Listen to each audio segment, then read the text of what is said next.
नमस्कार, स्वागत है आप सभी का मुद्दा आपका में। मैं हूं प्रीति सिंह। देश में चुनाव के दौरान हमने अक्सर अलग अलग राजनीतिक दलों की तरफ से बड़े बड़े वादों की भरमार देखी है, जैसे फ्री लैपटॉप, स्कूटी, फ्री हवाई यात्रा, मुफ्त टीवी, मुफ्त बिजली, मुफ्त चूल्हा जैसी लंबी फेहरिस्त इसमें शामिल है। निर्वाचन आयोग ने अब लुभावने चुनावी वादों पर अंकुश लगाने की तैयारी शुरू कर दी है।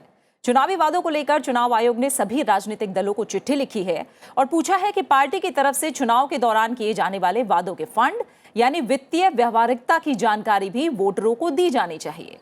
चुनाव आयोग ने इस मामले में सभी दलों से राय मांगी है।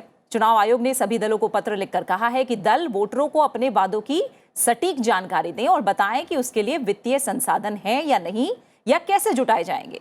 जब दल वोटरों को अपने वादों के आर्थिक रूप से व्यवहारिक होने की प्रामाणिक जानकारी देंगे तो मतदाता उसका आकलन कर सकेंगे। चुनावी वादों को लेकर पूरी जानकारी वोटरों को नहीं देने और उसके देश की वित्तीय स्थिरता पर पड़ने वाले अनुचित असर को नजरअंदाज नहीं किया जा सकता। चुनाव आयोग का कहना है कि चुनाव के दौरान किए गए खोखले वादे देश को खोखला करते हैं, जिसके दूरगामी असर देखने को मिल सकते हैं। राजनीतिक दलों को यह भी बताना होगा कि उनके द्वारा किए जाने वाले वादे राज्य या केंद्र सरकार के वित्तीय ढांचे के अंदर टिकाऊ हैं या नहीं। इसके लिए चुनाव आयोग ने तमाम दलों को पत्र लिखा है। 19 अक्टूबर तक दलों से इस पर सुझाव देने के लिए कहा गया है। कुछ विपक्षी दल चुनाव आयोग के सुझाव का विरोध भी कर रहे हैं। वहीं चुनाव में फ्री स्कीम्स या कहीं फ्रीबीज का मुद्दा भी सुप्रीम कोर्ट में भी लंबित है। मुफ्त के चुनावी वादों का मामला अगस्त में सुप्रीम कोर्ट ने पुनर्विचार के लिए 3 जजों की पीठ को सौंप दिया था। सुनवाई के दौरान सुप्रीम कोर्ट ने कहा कि इस मसले पर विशेषज्ञ कमेटी का गठन करना सही होगा, लेकिन उससे पहले कई सवालों पर विचार करना भी जरूरी है। मुद्दा आपका में आज बात चुनावी वादों पर सख्ती और इससे जुड़े अलग अलग पहलुओं की करेंगे और इस पर चर्चा के लिए मेरे साथ 3 खास मेहमान जुड़ रहे हैं। मेरे साथ डॉक्टर नूर मोहम्मद जुड़े हैं, जो कि फॉर्मर डिप्टी इलेक्शन कमिश्नर हैं। डॉक्टर नूर मोहम्मद, बहुत बहुत शुक्रिया आपका और स्वागत मुद्दा आपका में मेरे साथ जुड़ने के लिए। मेरे साथ स्टूडियो में सैयद जफर इस्लाम मौजूद है, जो कि प्रवक्ता हैं बीजेपी के। सैयद जफर इस्लाम, आपका भी बहुत बहुत स्वागत और शुक्रिया मेरे साथ चर्चा में जुड़ने के लिए। इसके अलावा मेरे साथ अर्शप्रीत खडियाल जुड़ रहे हैं, जो कि प्रवक्ता हैं कांग्रेस के। अर्शप्रीत, आपका भी बहुत बहुत स्वागत और शुक्रिया मेरे साथ चर्चा में जुड़ने के लिए। डॉक्टर नूर मोहम्मद, शुरुआत आप ही से करूंगी। क्या जरूरत, क्या मंशा और क्या बड़ी बातें चुनाव आयोग के पत्र की आपकी नजर में? Thank you very much for इसमें प्रोग्राम में मुझे बुलाने के लिए। मैं इस मामले में सिर्फ एक बात कहना चाह रहा था। इलेक्शन कमीशन ने 2013 का जो ऑर्डर था सुप्रीम कोर्ट का कि गाइडलाइन बनाइए, उसके सिलसिले में उन्होंने गाइडलाइन बनाई और वो गाइडलाइन के जो वर्ड्स हैं वो बहुत ही अच्छी तरह से थे जो सुप्रीम कोर्ट ने कहे थे।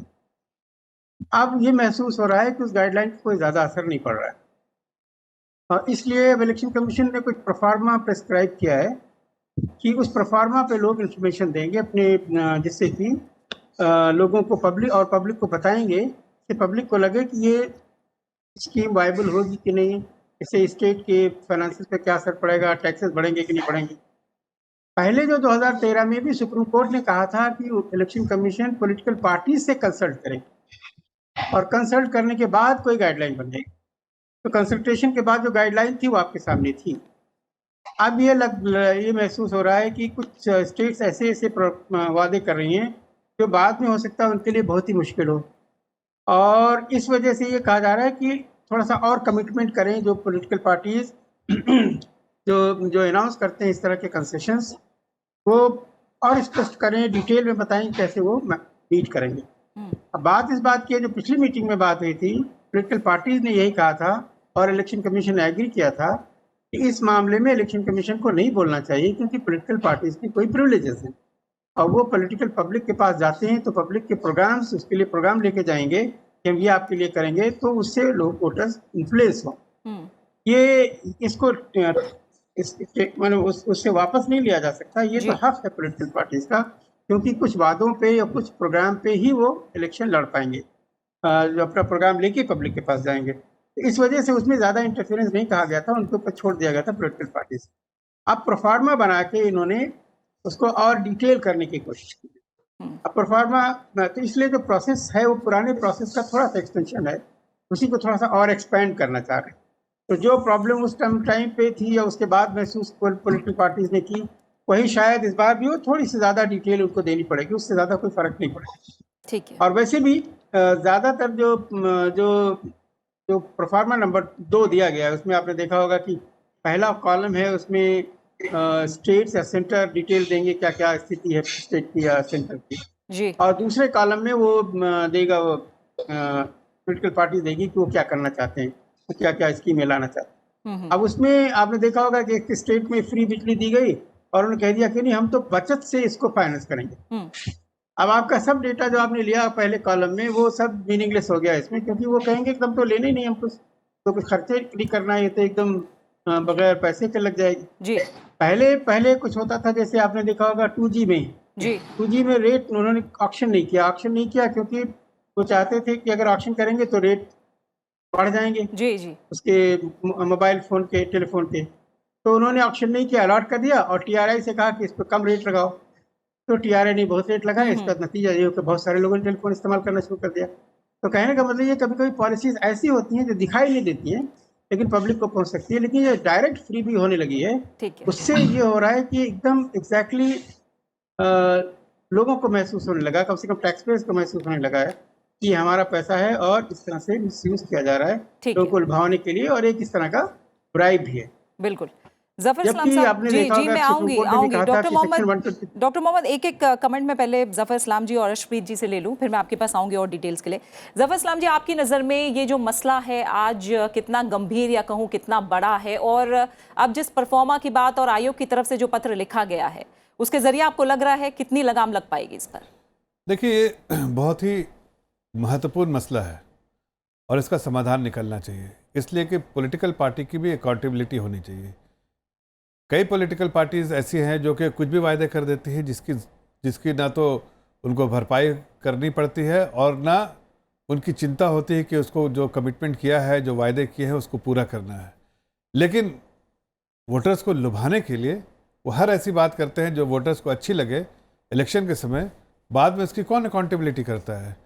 5 साल के बाद वोटर डिसाइड करे, लेकिन 5 साल जो है वो तो चला गया, उसके बेसिस पे जो आपने बोला था वो हुआ नहीं। अगर आपने बोला है तो क्या वो डिलीवरेबल्स है, हो सकता है, फिजिबल है, नहीं है, उसकी भी आपको जो है कहीं ना कहीं जो डिटेल्स देनी पड़ेगी। और अगर वो डिटेल्स देने जाएंगे तो आपको ये बताना पड़ेगा कि भाई इसको फाइनेंसिंग, आपके पास रिसोर्सेज हैं कि नहीं फाइनेंसिंग करने के लिए, जो भी स्कीम आपने अनाउंस की है, जो भी वायदे किए हैं उसके लिए इनफ रिसोर्सेज हैं कि नहीं। अगर है तो ठीक है, और नहीं है तो आप कैसे उसको मुहैया करेंगे, उसकी जानकारी देनी ज़रूरी। देखिए, जब तक पॉलिटिकल पार्टीज़ को ये इस चीज़ का अंदाज़ा नहीं होगा कि हम जो कह रहे हैं कल उसको हमें पूरा करना है, उस वक्त तक एक वोटर्स का इंटरेस्ट सेफगार्ड नहीं किया जा सकता है। तो मुझे लगता है कि ये जो इनिशिएटिव शुरू हुआ है, चाहे वो इलेक्शन कमीशन ने किया है, चाहे सुप्रीम कोर्ट में जो चल रहा है मामला, इससे फ़ायदे जो होंगे दो होंगे। एक तो इलेक्शन वोटर्स को जो भी पॉलिटिकल पार्टी जो भी वायदे करेगी उसको पूरा करना पड़ेगा, और दूसरा टैक्स पेयर्स का पैसा जो है वह जो है किसी तरह से बर्बाद नहीं किया कर पाएगी पॉलिटिकल पार्टीज, इसलिए कि अकाउंटेबिलिटी जो है बहुत स्ट्रांग होगी। अगर ऐसे कोई वायदे किए जैसे कि हम आपको फ्री बिजली दे देंगे, भाई फ्री बिजली देंगे तो उसके पैसे कहाँ से आएंगे, कहाँ से लाएंगे फ्री बिजली, वो फंडिंग कौन करेगा? आप अगर फंडिंग नहीं कर पा रहे हैं तो आप उसके लिए क्या स्कीम लेकर आ रहे हैं कि इसको कहीं ना कहीं किसी और जगह, आपका जो ओवरऑल जो बजट है, बजट तो है पूरा, आपका पूरा एक ये है, उसमें उस कैनवस है, उसमें से आप कहाँ से कैसे एलोकेशन करेंगे, बजटरी एलोकेशन, कि ये पता चल जाए कि हाँ इसके लिए इतना पैसा मुहैया कर सकते हैं। तो ये जाहिर है ये बहुत अच्छा इनिशिएटिव है। हर पॉलिटिकल पार्टी को कहीं ना कहीं इससे इस बात का आदेश ज़रूर हो गया है कि अब वोटर्स जो है उसको कहीं भी जो मुबालगे में नहीं रखा जा सकता है, वर्गलाया नहीं जा सकता है, बल्कि आपको जो भी कहना है उसकी समीक्षा कोई पॉलिटिकल पार्टी कर रही है, उसकी समीक्षा इलेक्शन कमीशन ज़रूर करेगी। बिल्कुल। अर्शप्रीत, 19 अक्टूबर तक जवाब देना है, आपकी पार्टी को भी अपनी राय देनी है पत्र पर। क्या राय फिलहाल आपकी है, और अगर आशंकाएं हैं तो क्या आशंकाएं हैं इसे लेकर आपकी? अब फ्री भी पहली बात तो डिफाइन होना चाहिए। बीजेपी कहती कुछ है, करती कुछ है, कह रही है फ्रीबीज नहीं होने चाहिए, फ्री की रेवड़ी नहीं होनी चाहिए, तो आप डिफाइन कर दीजिए साहब। आप क्यों ऐसा नहीं करते कि लेजिस्लेटिव स्पेस में फ्रीबी क्या होती है वो डिफाइन हो जाए, ताकि कोई भी डाउट, कोई भी ऐसी एम्बिग्विटी ना रहे। आपने एक बात कही, कि जो फ्रीबीज है उसकी डेफिनेशन तय होनी चाहिए। जफर इस्लाम साहब, थोड़ा सा आप मुझे बताइए, अर्शप्रीत ने जो बात उठाई उसमें सबसे पहले बात परिभाषा को लेकर ही है, और कई बार ये बात उठती रही है कि हो सकता है एक राज्य की जो जरूरत हो वो दूसरे राज्य में ना रही हो। चुनाव आयोग की तरफ से जो हलफनामा फिलहाल कोर्ट में दिया गया, 12 पन्नों का हलफनामा था, उसमें भी कहीं ना कहीं ये बात थी कि फ्रीबीज को लेकर परिभाषा हमारे देश में भी तय नहीं है। आपको लग रहा है कि इसके पीछे की जो एक्सरसाइज है वो अभी काफी लंबी है, वो साफ होनी चाहिए? देखिए, परिभाषा बिल्कुल डिफाइन होना चाहिए।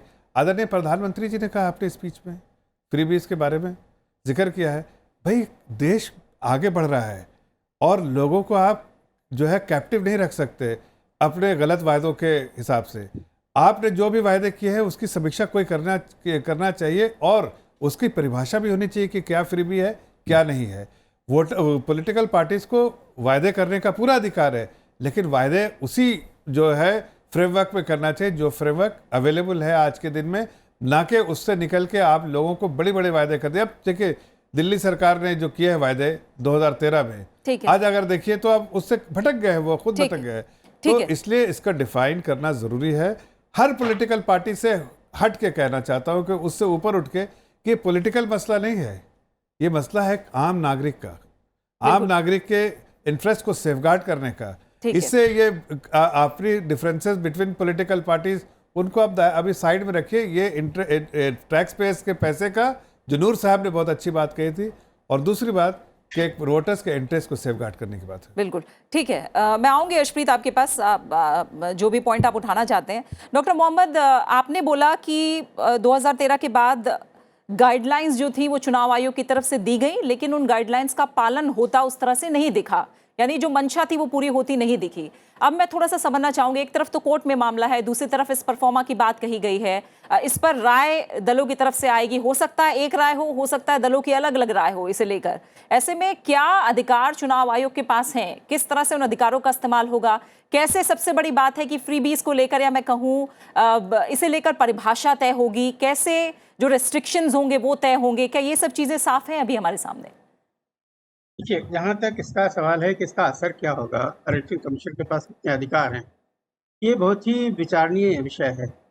जिम्मेदारी तो आपने दे दी, लेकिन अधिकार आपने मॉडल कोड ऑफ कंडक्ट में शामिल कर रहे हैं। अब मॉडल कोड ऑफ कंडक्ट क्या क्या हासिल होता है आप देखते ही हैं। कोई वायलेशन होता है, थोड़ा बहुत वार्निंग वगैरह हो जाती है, मामला खत्म हो जाता है। आपने देखा इसी तरह से एक एफिडेविट बनाया गया था कि लोग कैंडिडेट डालेंगे कि वो किस किस मुकदमे में बिजी हैं, क्या क्या मुकदमे उनके ऊपर हैं। तो हुआ क्या, आपके वहाँ क्रिमिनल्स की कमी नहीं है पार्लियामेंट में या असेंबलीज में, क्योंकि उसके हुए असर पड़ नहीं रहा। पब्लिक जो वोटर एजुकेशन एंड वोटर को जानकारी दे करके उसका फायदा उठाने की बात है, उसका असर नहीं पड़ रहा। इसका भी असर नहीं पड़ेगा, इसका भी असर बहुत ज़्यादा नहीं पड़ेगा, क्योंकि बहुत सारी जार्गन जो आप दोगे उसमें वो वोटर को समझ ही नहीं आएगा, उसको सीधे समझ में आएगा उसको क्या कितना मिल रहा है। तो इसलिए इलेक्शन कमीशन की शक्तियाँ लिमिटेड हैं अगर आप उसको मॉडल कोड ऑफ कंडक्ट में शामिल करें। आप इसको अगर इफेक्टिव बनाना चाहते हो, इसका आप कानून बनाओ, तभी इसका कुछ हो सकता है जिससे कि उसका फॉलो करना होगा। क्रिमिनलाइजेशन में भी आपने कानून नहीं बनाया। कानून बनाने के अगर सीधे सीधे कह दीजिए कि जो भी मुकदमे में लगा हुआ है उसके खिलाफ चार्जेस हैं, इलेक्शन कमीशन ने इसका बहुत सारा वो दे रखा है, प्रपोजल दे रखा है रिफॉर्म का, अगर हुआ मान लीजिए तो निचले बहुत सारे लोग बाहर हो जाएंगे। लेकिन वो कानून बन नहीं रहा है, सिर्फ एफिडेविट से लोग चाहते हैं कि पब्लिक उसकी जिम्मेदारी लेकर करेगी, वो हो नहीं रहा है। इसलिए इस मामले में भी मेरी राय तो ये है कि इलेक्शन कमीशन की ये मानना चाहिए कि इलेक्शन कमीशन की इसमें शक्तियां बहुत ही लिमिटेड हैं। इसलिए ये मौका है कि पॉलिटिकल पार्टी सभी मिल जाएं, मिल के तय करें, क्योंकि पॉलिटिक्स को अगर क्लीन करना है, अगर बेहतर करना है तो सब लोगों को प्रैक्टिकल होना चाहिए। पॉलिटिकल पार्टी ये नहीं हो सकता कि हम तो अपना अलाउ करते रहें, फ्रीबीज देते रहें और दूसरा आदमी ना देने पाए।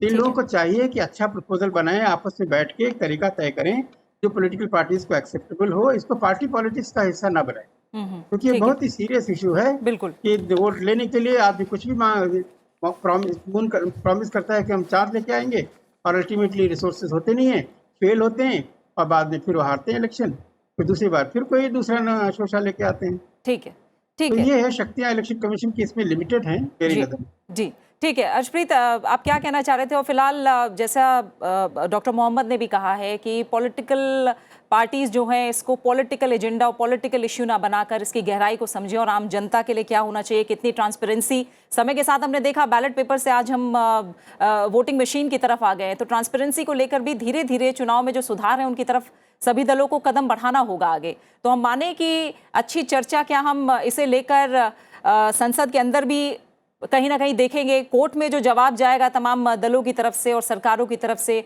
उसमें अलग अलग दलों की राय को उतना ही ट्रांसपेरेंट हम देखेंगे क्या?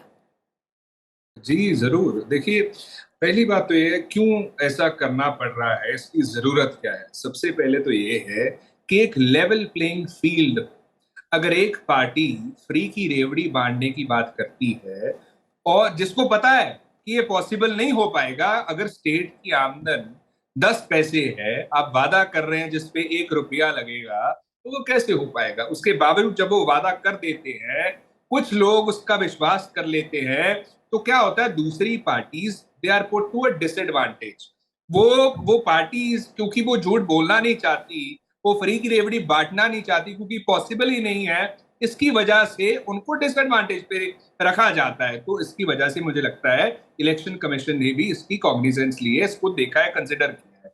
अब दूसरी बात ये है कि डेफिनेशन की बात, मेरा सवाल है जफर साहब से कि जफर साहब अभी तक कारण बताइए कि डिफाइन इसको क्यों नहीं किया गया। बिकॉज काफी टाइम से बीजेपी बात कर रही है फ्री की रेवड़ी, मोदी साहब भी बात कर रहे हैं फ्री की रेवड़ी के बारे में, डेफिनेशन क्यों नहीं, कहनी और कथनी में फर्क क्यों है। फिर आपने कहा हम डिफाइन करेंगे जरूर, तो ये बता दीजिए कौन सी तारीख तक बीजेपी इसको डिफाइन कर देगी, ताकि पहले की तरह वादा हवा में ना झूलता रह जाए। और तीसरा, सब्सिडी को क्या आप फ्री भी मानते हैं या सब्सिडी को आप फ्री भी नहीं मानते? तीसरा सवाल आपसे, क्योंकि देखिए जो फ्री भी है, और या फिर आप इसको फ्री भी मानते हैं जो डायरेक्ट पैसा देना है, जैसे आपने 15 लाख की बात की थी, आम आदमी पार्टी ने 1000 महिलाओं को देने की बात की है, क्योंकि इसकी वजह से क्या होता है, आप देखिए इलेक्शन से पहले ये बिल्कुल इलीगल है, बिल्कुल गलत है, इलेक्शन से पहले पैसा देना इलीगल है, लेकिन अगर इलेक्शन से बाद आप पैसा दें तो वो लीगल कैसे हो सकता है। सो इस पे विचार होना चाहिए, विमर्श होना चाहिए और इसको रोकना चाहिए। और चौथी बात, देखिए एक बनी बनाई मछली देने से ज्यादा बेहतर है एक व्यक्ति को मछली पकड़ना सिखा दिया जाए, ताकि वो खुद पे डिपेंडेंट हो, किसी और पे डिपेंडेंट ना हो, और उसका घर बार चलता रहे, उसका चूल्हा चलता रहे। तो हमारी हमेशा से कोशिश रही है कि ये तरीका अपनाया जाए जो सस्टेनेबल भी है। और लास्ट चीज, बीजेपी से मेरे जो सवाल है, ये जफर साहब काइंडली इनका जवाब दे दीजिए, लोकसभा और राज्यसभा की तरह मत कीजिए, बिकॉज आप तो एमपी हैं, आप बता सकते हैं कि कब तक डेफिनेशन दी जाएगी फ्रीबीज की। और जो पूछा आपको कि अभी तक क्यों नहीं ऐसा किया, इसके पीछे कारण क्या है, और सब्सिडी और फ्रीबी एक ही चीज है या फ्रीबी अलग है?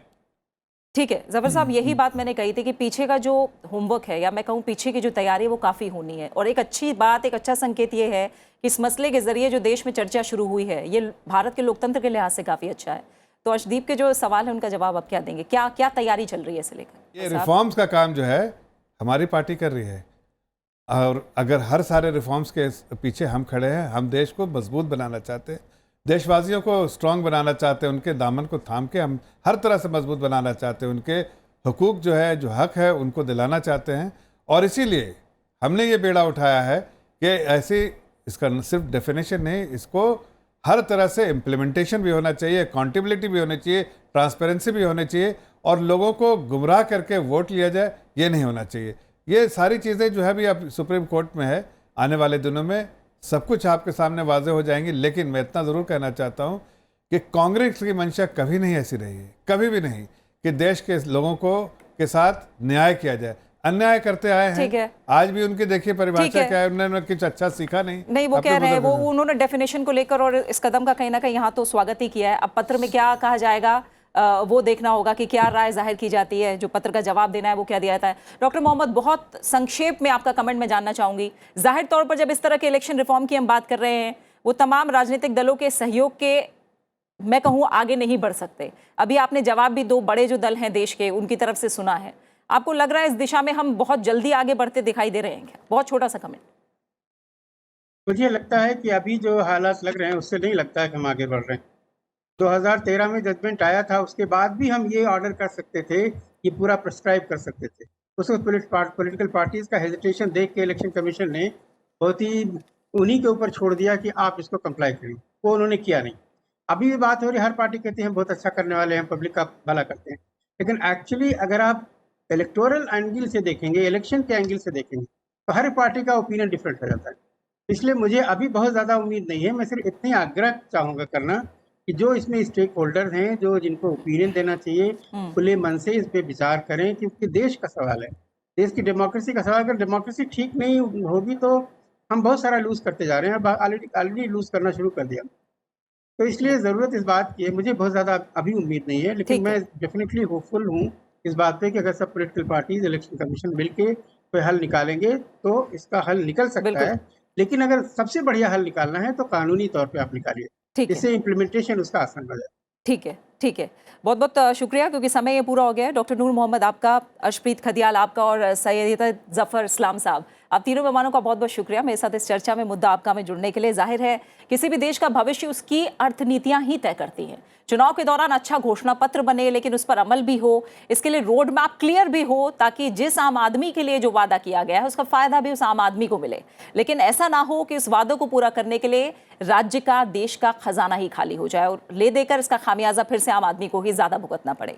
जाहिर है फ्रीबीज के मुद्दे पर घोषणाओं को लेकर फैसला जो भी लिया जाए, लेकिन सुप्रीम कोर्ट में बहस और अब चुनाव आयोग की तरफ से हालिया कदम की वजह से इस मसले पर चर्चा भारत जैसे लोकतंत्र में होना एक अच्छा संकेत जरूर है। इसी के साथ मुद्दा आपका में फिलहाल इतना ही। अपना अच्छे से ख्याल रखिए और मुझे दीजिए इजाजत। नमस्कार।